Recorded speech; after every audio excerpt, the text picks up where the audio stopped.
Good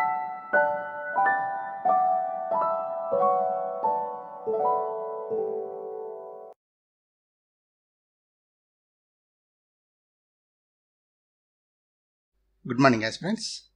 ఇక్కడ మీరు చూస్తున్నది ఎకానమీ సిలబస్. మన భారతదేశ ఆర్థిక వ్యవస్థకు సంబంధించి ఇండియన్ ఎకానమీకి సంబంధించి ఆర్బీఐ అనేది ఎప్పుడూ కూడా ఎగ్జామినేషన్కు వెరీ వెరీ ఇంపార్టెంట్ అయిన టాపిక్. రిజర్వ్ బ్యాంక్ ఆఫ్ ఇండియాకి సంబంధించి ద్రవ్య పరపతి విధానానికి సంబంధించిన ముఖ్యమైన కరెంట్ అప్డేట్ను మనం ఈ వీడియోలో డిస్కస్ చేద్దాం. ఇందులో ఉన్న ప్రతి పాయింట్ కూడా ఇంపార్టెంటే, ఏ పాయింట్ని కూడా స్కిప్ చేయొద్దండి. కరెంట్ ఎకానమీ లేదా స్టేటిక్ ఎకానమీలో ఎక్కడైనా సరే ఈ పాయింట్స్ గురించి క్వశ్చన్ ఖచ్చితంగా రావడానికి అవకాశం ఉందన్నమాట. రిజర్వ్ బ్యాంక్ ఆఫ్ ఇండియా ద్రవ్య పరపతి విధానం మరియు కీలకమైన వడ్డీ రేట్లు అన్నమాట. ఎగ్జామినేషన్ పాయింట్ ఆఫ్ వ్యూలో వెరీ వెరీ ఇంపార్టెంట్ అన్నమాట. ఈ యొక్క ద్రవ్య పరపతి విధానానికి సంబంధించి reserve bank of India December 4న సమీక్ష సమావేశాన్ని ఏర్పాటు చేసిందనమాట.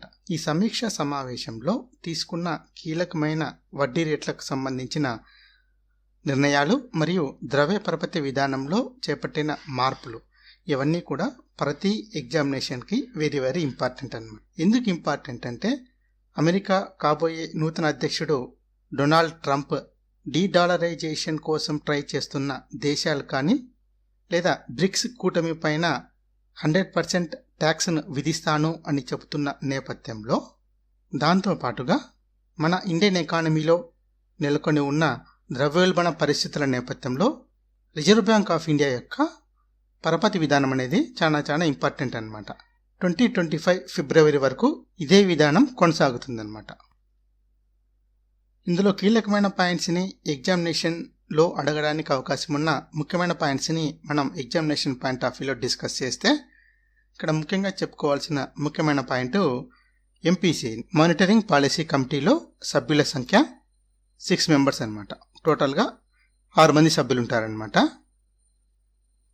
ఆర్బీఐ గవర్నర్ గారే స్పష్టంగా అఫీషియల్గా చెప్పిన స్టేట్మెంట్ ఏంటంటే, ద్రవ్య పరపతి విధానం యొక్క ముఖ్య లక్ష్యం ఏంటంటే ధరల నియంత్రణ, ద్రవ్యోల్బణాన్ని కంట్రోల్ చేయడం అన్నమాట. ఇది అఫీషియల్గా ఆర్బీఐ ఇచ్చిన స్టేట్మెంట్. ఎగ్జామినేషన్ పాయింట్ ఆఫ్ వ్యూలో ఇంపార్టెంట్. 4 మల్టిపుల్ చాయిసెస్లో ఏదో ఒక స్టేట్మెంట్ కింద ఇవ్వచ్చు అనమాట. ఇక్కడ అన్నిటికన్నా కీలకమైన పాయింట్ ఏంటంటే, ఎగ్జామినేషన్కి ఖచ్చితంగా రాదగ్గ పాయింట్ ఏంటంటే ఇక్కడ రెపో రేట్ అనమాట. అంటే ఎకానమీలో అయినా క్వశ్చన్ చేయొచ్చు, లేదా కరెంట్ పార్ట్లో అయినా సరే క్వశ్చన్ చేయొచ్చు అనమాట. స్టేటిక్ ఎకానమీలో అయినా క్వశ్చన్ చేయొచ్చు, కరెంట్ ఎకానమీలో అయినా సరే క్వశ్చన్ చేయొచ్చు అనమాట. ముందుగా రెపో రేట్ అంటే ఏంటి? రెపో రేట్ అంటే బ్యాంకులకు రిజర్వ్ బ్యాంక్ ఆఫ్ ఇండియా ఇచ్చిన రుణాలపైన రిజర్వ్ బ్యాంక్ ఆఫ్ ఇండియా వసూలు చేసే వడ్డీ రేటే ఈ యొక్క రెపో రేట్ అనమాట. అంటే బ్యాంకులు ఆర్బీఐకి చెల్లించే వడ్డీ రేటే ఈ యొక్క రెపో రేట్ అనమాట.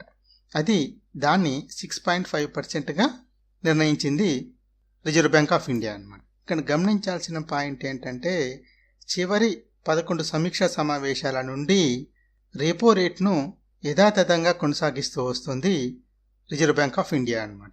2023 ఫిబ్రవరి మంత్ నుండి రెపో రేటు యథాతథ స్థితిలోనే కొనసాగుతూ ఉందన్నమాట. ఆర్బీఐ చెప్తున్న మరో కీలకమైన పాయింట్ ఏంటంటే, నవంబర్ 2023 మంత్తో పోలిస్తే నవంబర్ 2024 మంత్లో ద్రవ్యోల్బణం బాగా పెరిగిందనమాట. 14 నెలల గరిష్టానికి చేరిందనమాట. అందుకు ప్రధానమైన కారణం ఏంటంటే ఆహార ద్రవ్యోల్బణం అనమాట. మరీ ముఖ్యంగా చెప్పాలంటే టమోటా ధరలు పెరగడం, బంగాళదుంప, ఆనియన్స్, ఉల్లిపాయలు ఇలా మొదలైన వాటి ధరలు పెరగడం కారణంగా ద్రవ్యోల్బణం గరిష్టంగా నమోదు కావడం జరిగిందనమాట. ఆర్బీఐ చెప్పిన మరో ముఖ్యమైన పాయింట్ ఏంటంటే, ఈ ద్రవ్యోల్బణ ఒత్తిడితో పాటుగా జూలై సెప్టెంబర్ త్రైమాసికానికి సంబంధించి జీడిపి వృద్ధి రేటు కేవలం 5.4%కే పరిమితం కావడం. దాంతోపాటు మరో ముఖ్యమైన పాయింట్ ఏంటంటే, డాలర్ మారకపు విలువతో పోలిస్తే రూపాయి మారకపు విలువ 84.75 పైసలకి మన యొక్క రూపీ వాల్యూ పడిపోవడం కూడా ఈ యొక్క రెపో రేటును యథాతథ స్థితిలో కొనసాగించడానికి ముఖ్యమైన కారణాలుగా ఆర్బీఐ తన అఫీషియల్గా ఇచ్చిన స్టేట్మెంట్లో పేర్కొన్న అంశాలన్నమాట ఇవి. ఆర్బీఐ అఫీషియల్గా చెప్పిన ఏ స్టేట్మెంట్ అయినా ఎగ్జామినేషన్ పాయింట్ ఆఫ్ వ్యూలో వెరీ వెరీ ఇంపార్టెంట్. మీ అందరికీ ఆ విషయం తెలుసు.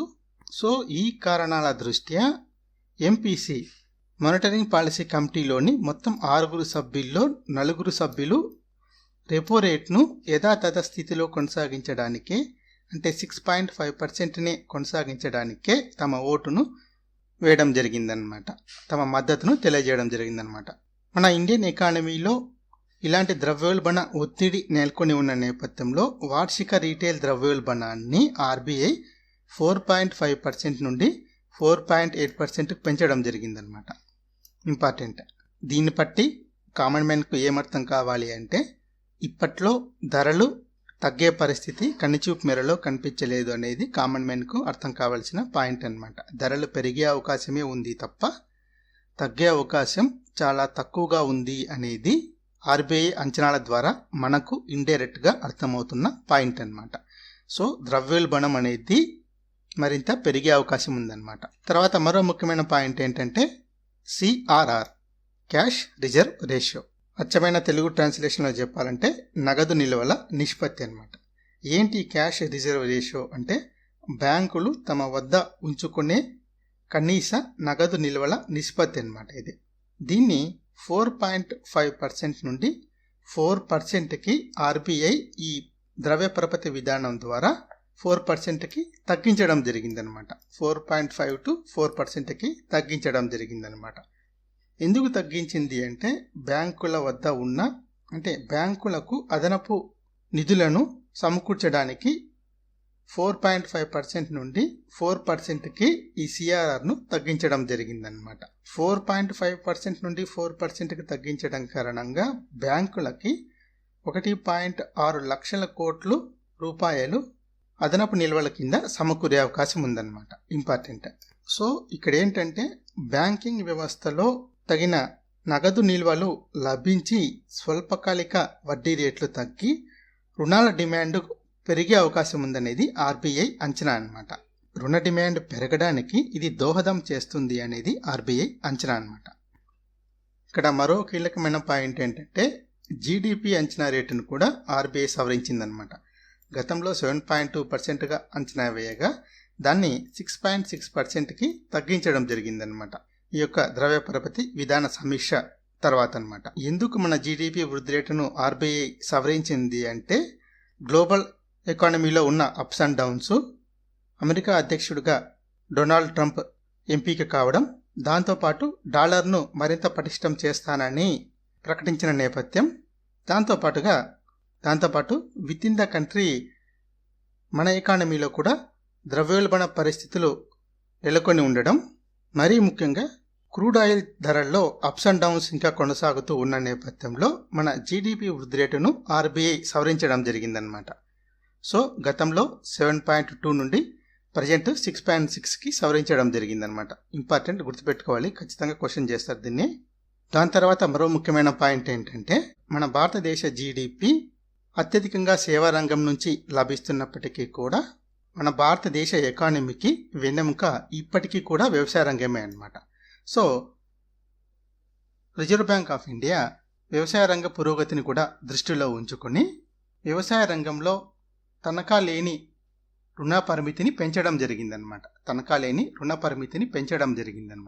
ప్రస్తుతం 1.6 లక్షలుగా ఉన్న తనఖా లేని రుణాల పరిమితిని 2 లక్షలకు పెంచడం జరిగిందనమాట.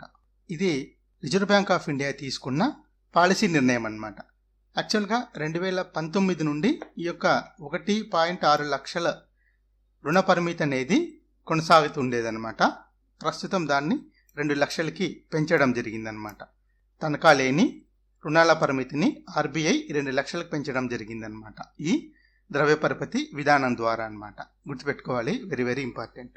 ఫలితంగా చిన్న మధ్య తరహా రైతులతో పాటు కౌలు రైతులకు కూడా ఇది బాగా ఉపయోగపడుతుందనేది ఆర్బీఐ అంచనా అన్నమాట. మరీ ముఖ్యంగా స్పెసిఫిక్గా చెప్పాలంటే 5 ఎకరాల కన్నా తక్కువ భూమి ఉన్న వాళ్ళకు ఈ నిర్ణయం బాగా ఉపయోగపడుతుందన్నమాట. అదేవిధంగా 7 ఎకర్స్ 10 ఎకర్స్ ఉన్న వాళ్ళకు కూడా ఉపయోగపడినప్పటికీ ఈ 2 lakhs లోపు రుణాలు తీసుకున్న వాళ్ళు ఎక్కువగా 5 acres లోపు ఉన్న వాళ్ళే ఉంటారనేది ఆర్బీఐ అంచనా అన్నమాట, ప్రజెంట్ ఉన్న డేటా ప్రకారం. నెక్స్ట్ వీడియోలో మరో ఎకానమీ అప్డేట్ను డిస్కస్ చేద్దాం. Thank you for watching.